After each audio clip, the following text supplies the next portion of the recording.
My name is Emily, and I'm 33 years old. I live in Seattle in a small but cozy apartment filled with plants and books, a peaceful refuge in a city that never quite feels quiet. For years, I focused on my career in graphic design, pushing deadlines, and chasing freelance projects. Love had always been a complicated chapter for me, and being single in my early 30s, I had started to accept that motherhood might remain just a dream. But then, one chilly autumn morning, everything changed. I woke up feeling dizzy and nauseous, classic signs I hadn't dared to hope for. I took a pregnancy test, and the two pink lines appeared almost immediately.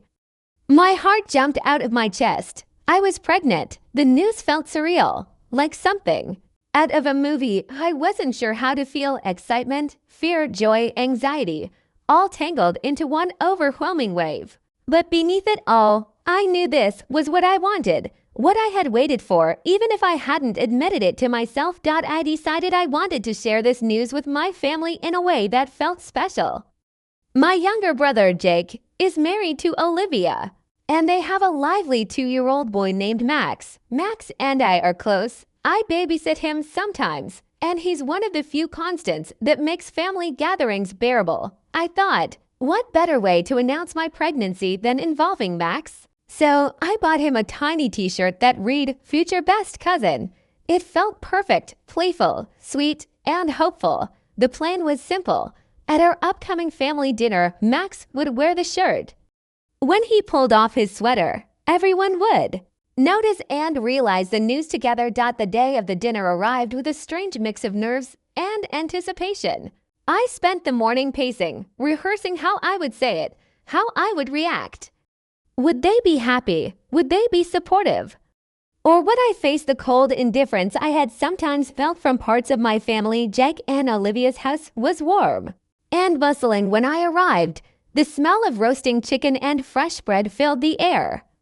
Max ran to me with his usual bright smile, oblivious to the secret he was about to help me share. As the adults settled around the table, I took Max aside and showed him the shirt. His eyes lit up, and he eagerly put on the sweater over it, ready for the big moment. Dinner began with laughter and chatter, the usual stories and teasing flying back and forth. I was trying to stay calm, but my heart was pounding. Then, at just the right moment, Max slid off his sweater, revealing the words on his shirt. A hush fell over the room. Eyes widened, smiles spread. But then, to my disbelief, Olivia suddenly stood up, rubbing her flat stomach and laughing softly.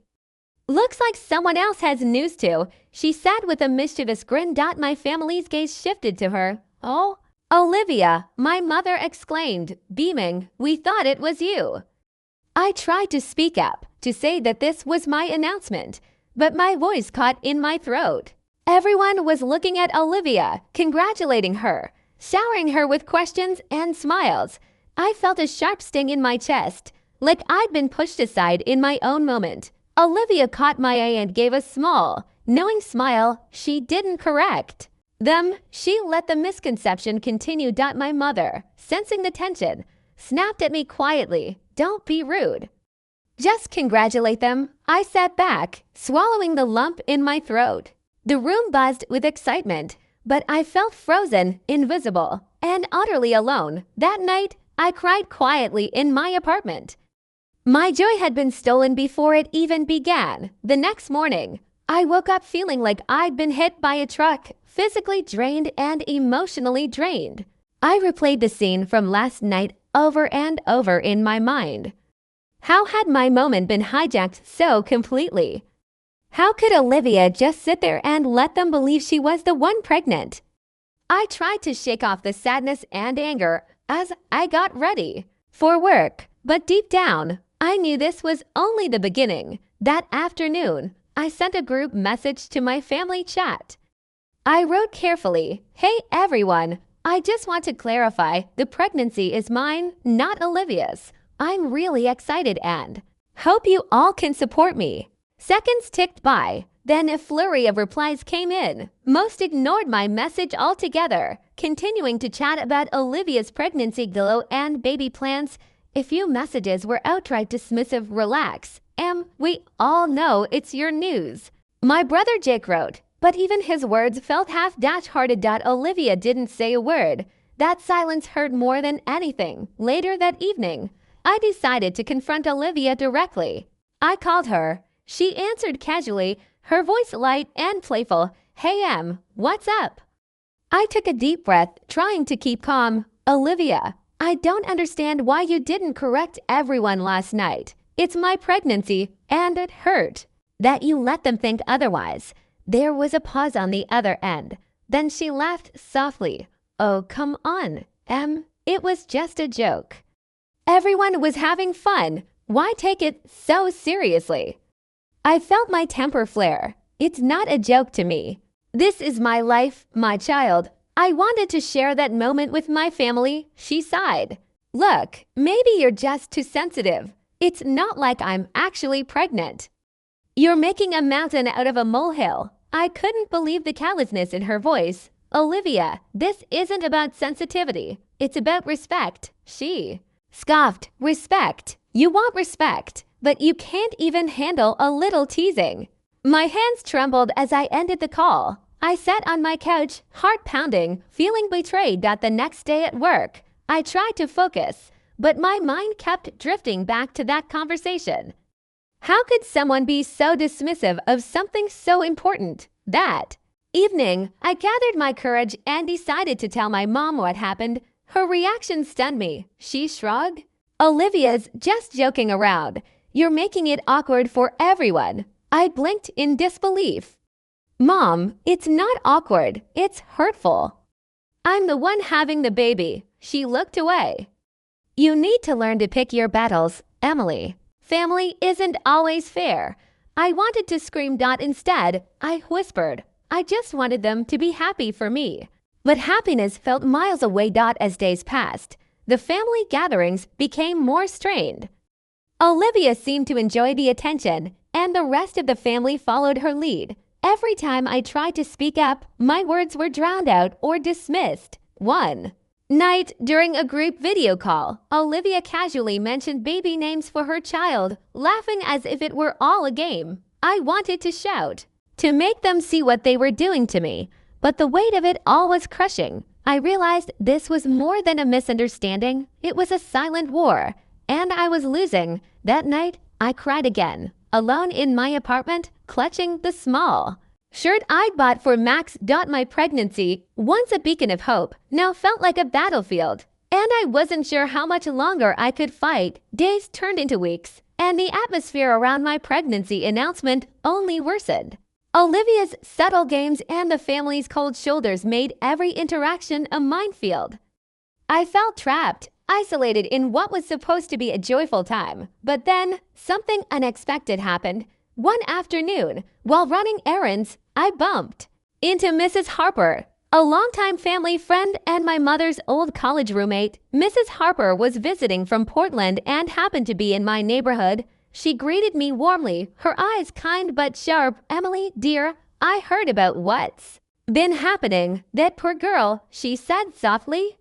You don't deserve any of this nonsense. Her words were like a balm to my battered heart. I invited her for coffee, eager for a sympathetic ear. Over steaming cups, she listened intently as I recounted the story, Olivia's antics, the family's dismissiveness, the loneliness. Mrs. Harper frowned deeply. This isn't just family drama, Emily. It sounds like they're trying to gaslight you, to make you question your own feelings and reality. Her insight struck a chord. For the first time, I didn't feel crazy or overly sensitive. She leaned closer, lowering her voice. You have to protect yourself and that baby. Set boundaries. Don't let them tear you down.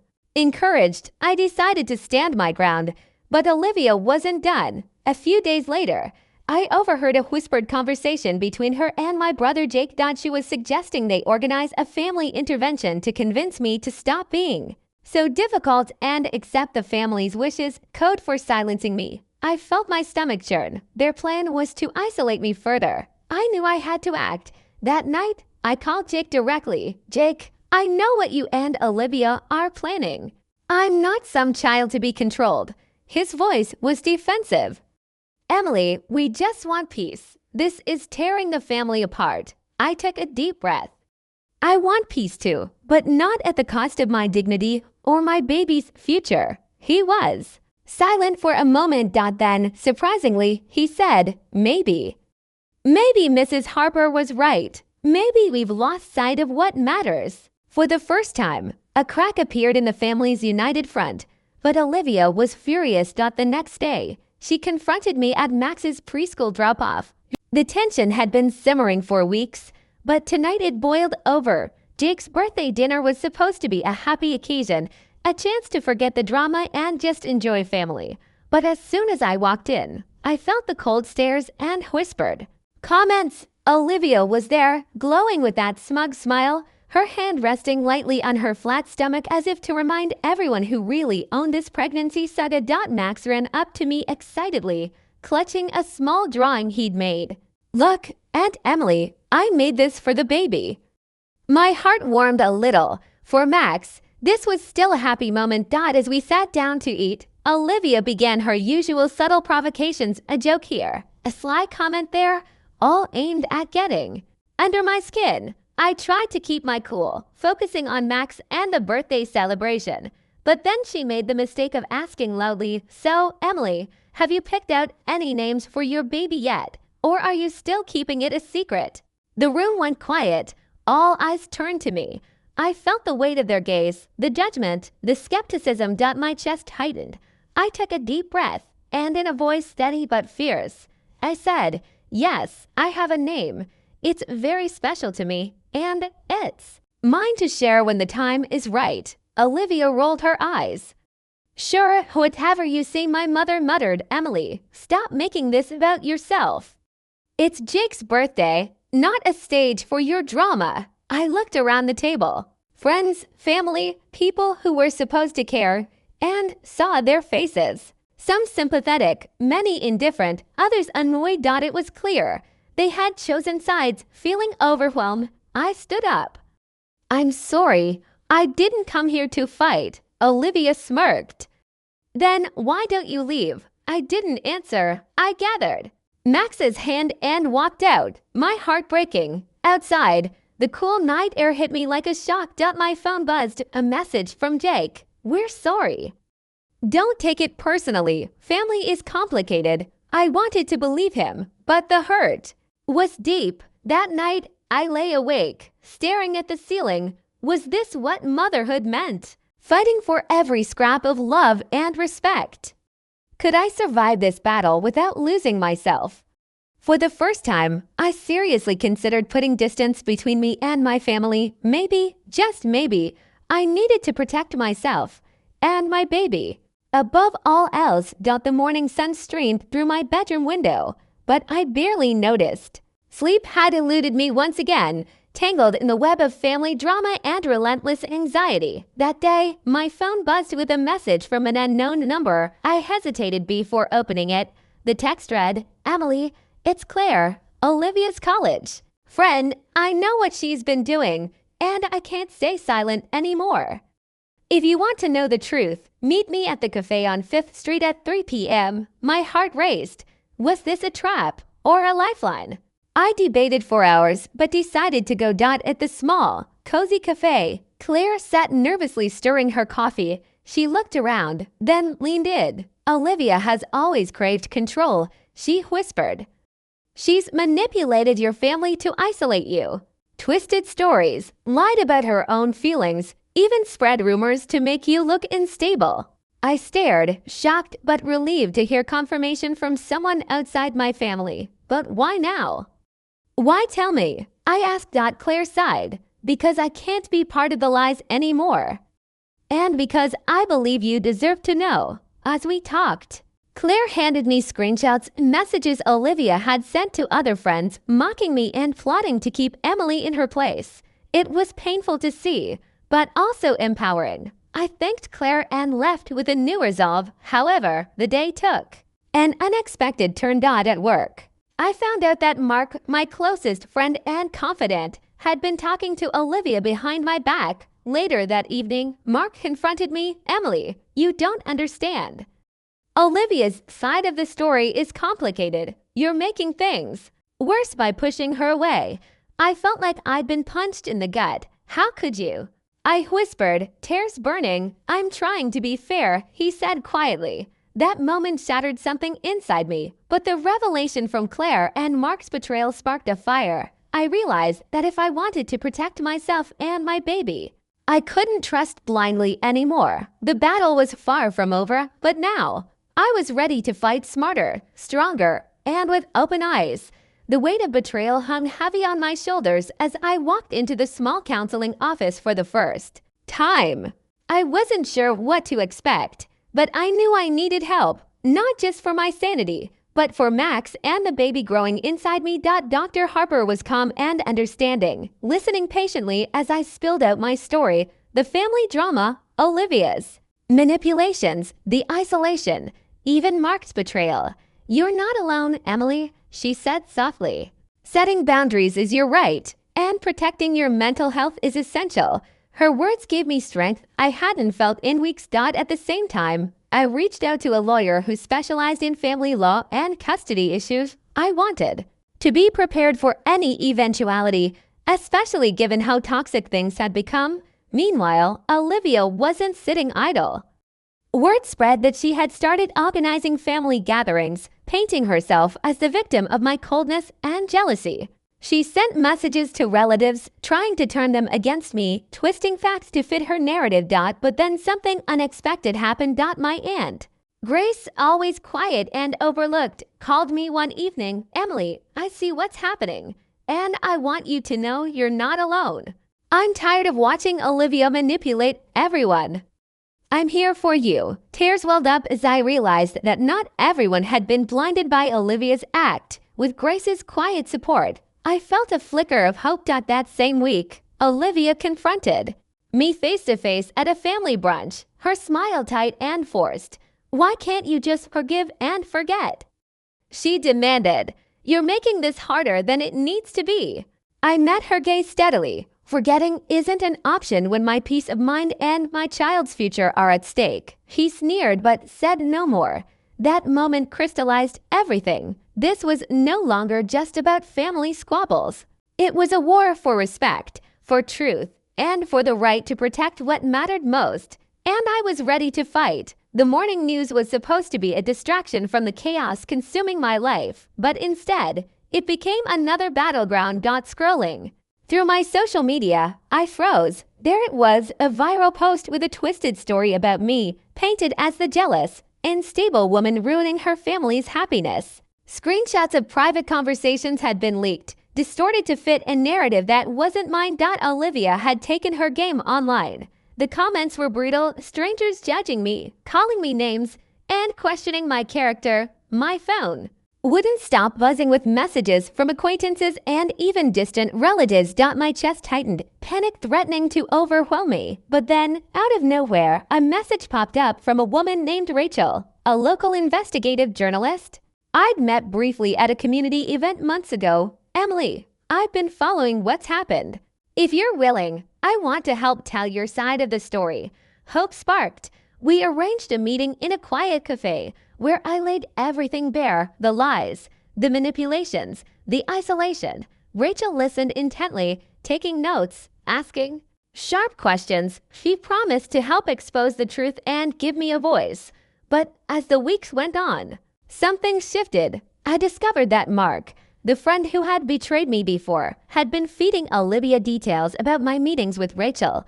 A sickening feeling settled in my stomach. Mark had turned into a double agent. One night, Olivia confronted me again, smug and confident. So, you're planning your little media campaign. Think anyone will believe you, she sneered. I'm not afraid anymore. I said, voice firm. She laughed coldly.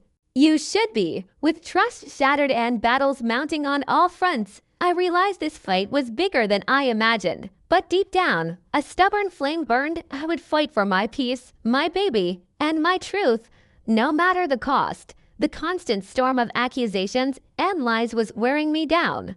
Every day brought new challenges. But today felt different. I had something real in my hands. Rachel had dug deep and uncovered messages Olivia had sent to a fake online account, plotting to frame me as unfit and even suggesting ways to turn my brother against me. Holding the printed emails, I felt a surge of power and validation. For the first time, I had proof, solid, undeniable proof. But amidst this small victory, fear crept in. During my last prenatal checkup, the doctor expressed concern about early signs of stress affecting the baby's growth. My heart sank. Was this fight hurting the one I was trying to protect the most? That night, I sat alone, cradling my belly, overwhelmed with emotion. Could I keep battling like this?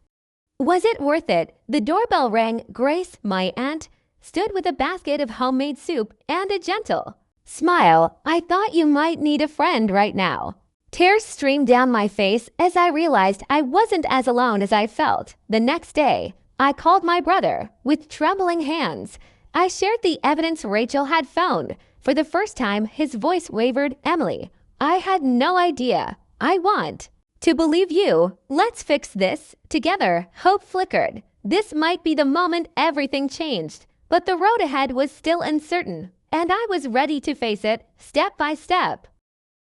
After sharing the shocking evidence with my brother, I hoped we could rebuild trust. At first, his calls were tentative, filled with questions and apologies. We met for coffee, trying to navigate the messy emotions and fractured family ties. But despite his openness, I could see the doubt lingering in his eyes. Emily, I want to believe you, but it's hard to go against Olivia, he confessed. I nodded, understanding the pressure he faced.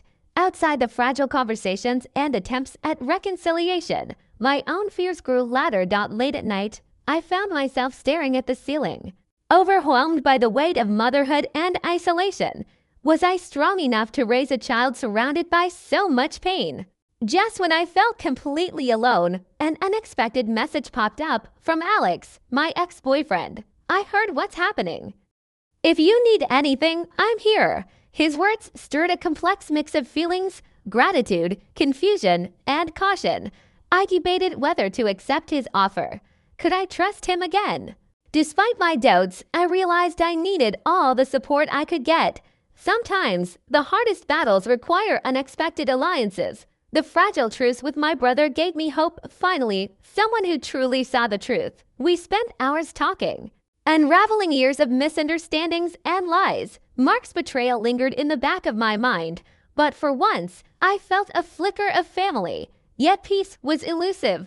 Olivia ramped up her efforts, sending passive-aggressive messages through mutual friends, hosting gatherings that excluded me, and whispering poison into ears. The pressure weighed heavily. At night, I found myself torn between exhaustion and determination. Could I keep fighting this war without losing myself? One evening, after a long day, I sat in my quiet living room, my hands trembling as I cradled my growing belly. Tears streamed down my cheeks as fear and hope clashed inside me. I wanted to believe in a better future, but the wounds of the past and the chaos of the present threatened to swallow me whole. Alex reached out again, offering a steady presence. His kindness was a balm, yet I wondered if I was opening the door to more pain. Still, I needed someone to lean on. That night, I made a promise to my daughter. I would fight not just for peace, but for joy and love. No matter the cost. The family reunion was meant to be a celebration, but it turned into a battleground. Olivia arrived with a fake smile and a sharp tongue, publicly accusing me of being selfish and unstable. Her words hit like knives, echoing in the stunned silence. I wanted to crumble, to run away from the humiliation. But then, from across the room, my brother stood up, his voice firm and unwavering. Enough. This stops now. He turned to Olivia, calling out her lies and manipulation. The room shifted, whispers turned to murmurs of support. And then, out of the crowd, my old friend Claire stepped forward, standing beside me. I've seen the truth. Emily deserves better. Tears blurred my vision, but I felt a warmth, a flicker of belonging. For the first time in months, I wasn't alone. That night, I lay awake with a quiet heart, knowing that the fight wasn't over, but that I had found a strength I never knew I had. The boxes were packed, the keys handed over, and the past left behind. Moving to a new city with my daughter felt like stepping into the light after years of darkness. I found a small apartment with bright windows and a quiet street, a safe place where we could breathe. The first weeks were filled with both joy and exhaustion, sleepless nights, first smiles, tiny fingers wrapped around mine. But there was peace to dot, no more whispers behind my back. No more battles to fight just to be heard. With Alex's quiet support and Grace's regular visits, I began to rebuild not just my life, but my spirit. I started working remotely, pursuing a dream I had long shelved, writing stories of resilience and hope. Most importantly, I learned to listen to myself again. One evening, watching my daughter sleep, I felt a profound gratitude. Despite the scars, the pain, and the betrayals I had survived, I was free. And this was just the beginning. Subscribe to the channel and like this video.